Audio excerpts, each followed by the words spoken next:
If you create content, videos, photos, design files, audio, or any large asset work, losing even one drive or one project can be devastating. A solid cloud backup solution isn't optional, it's essential. Today we'll compare Backblaze and iDrive to help you pick which backup service fits your creator life best. Let's start with Backblaze. Backblaze is known for simplicity, unlimited backup for computers, and minimal configuration required. For creators who generate large amounts of video, raw photo files, or editing project files, the unlimited nature is appealing. No need to pick and choose which files to back up.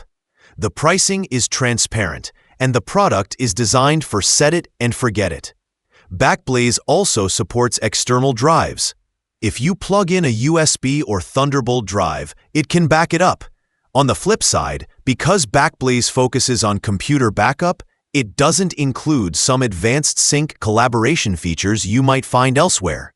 Some creators say the client is less flexible when backing up lots of collocated or external arrays. Now let's look at iDrive. iDrive takes a different angle. It offers flexible plans, device-wide backups, multiple devices under one account, support for PCs, Macs, mobile devices, and even some cloud sync storage features beyond pure backup. For creators, the advantages include being able to back up many devices into one account, include your mobile media, choose different storage tiers, and even do full image backup. It's also known to be very good value. Reviewers say iDrive remains the most comprehensive online backup service. But there are trade-offs.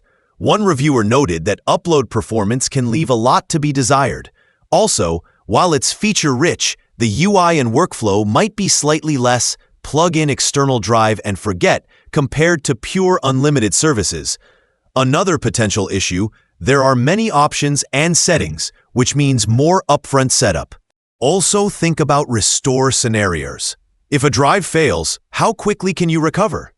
Both services offer restore options, but you'll want to test the workflow, download versus ship drive, and estimate how long that will take given your file sizes and bandwidth. Feel free to let me know if you'd like this script broken into video scenes, intro, walkthrough, summary, or formatted with timestamps or voiceover cues.